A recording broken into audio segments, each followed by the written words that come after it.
Traps out, and then we're going to go on to the third event of the day, and that is Chris Green with his long netting demonstration. He'll be here very shortly for you. Chris, now star of stage and screen. You can walk away today with one of Chris's DVDs, but I dare say he'll tell you about that himself. So he's a big famous international media star now, is Mr. Green. What's happening over in the mini arena? Let's just tell you that we've got gun dogs in the mini arena very shortly. And this is an army greatcoat, and it always amazes me how on earth we won the Second World War when our soldiers had to wear this kind of stuff. It is certainly not waterproof. It weighs an absolute hundredweight when it's full of water, rainwater, and it's amazing we actually had it. As you can tell, this one's seen better days. I can tell you it's never been washed, and I reckon it's capable of walking out the ring by itself. But anyway, this is what your grandpappies would have used, because here underneath this great big coat, you could have hidden your nets, your pegs, and of course a few rabbits as well for the pot. If the gamekeeper caught you, or if he saw you with a rabbit exposed, he knew exactly what you were up to, so they would have concealed it. I don't use this jacket today, so I'm going to get rid of that thing, but that just gives you an idea of a little bit of history there. And I reckon the gate's left open. So now, at this point, you lot are fast asleep in your beds at night. It's 2 o'clock in the morning, the moon is down, and we've got a good strong wind blowing.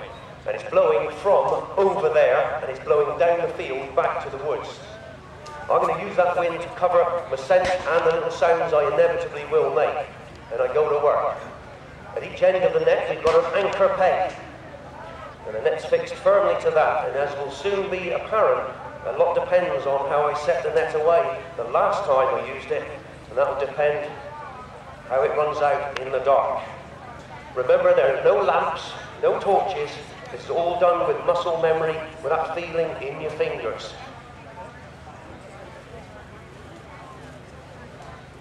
Now this is usually done with 2 men, one armed with a net, as you see me now, and my mate can be close up behind, setting the net up on the pegs.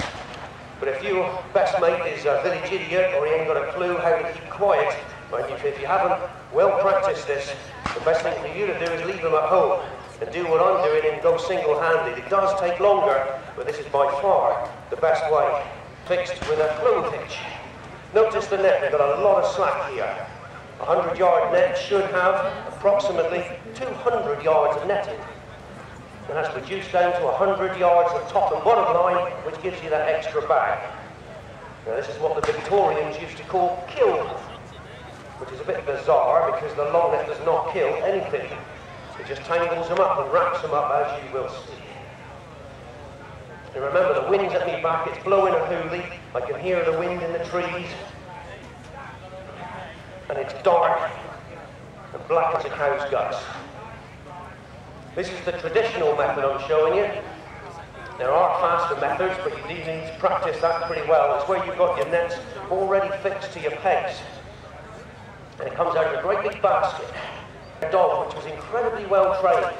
It was a cross between a greyhound and a whippet, or a greyhound and a collie dog, I should say. The collie, with his natural herding instincts, would round up the dogs, but because of the long dog input, he's going to run fast. And what he'll do is he'll range around the outskirts of the field and now work very similar to the modern spaniels do in the shooting field. He'll pull to the ground, zigzagging, working out where the scent of the rabbits are. He'll find the rabbits and then they drive them back at top speed. Now you see, all this is all very nice, but if you're going to train a dog, it will take you a long time to train a dog to run to the net in the dark. So we've got a rabbit over here, we've got a big Cornish rabbit. We'll see if we can catch this one. I want you to imagine now it's dark. The dog's using his natural skills of hunting, and he's not going to catch that rabbit like traditionally we do with a lamp, with a lurcher at night. He's literally going to drive them back en masse. Here you go. Down. He said, I've done this before, and I don't want to go. Oh, yes, you do. There you go. Right, and we've got another one for our money. Look at that. Excellent. That's exactly how it looks when it hits the net. Straight away, that rabbit is trying to get himself out. And all the time he's trying to get out, he gets wrapped up further and further in those meshes. And all his stupid ears and his head and his feet get in. And by the time you get back to the net, it looks just like that, a fluffy ball all wrapped up tight. Now, very often when we're running the net, we'll rattle a box of matches if we haven't got a decent dog. We'll tap a couple of pegs together and zigzag our way down towards the net fairly quickly.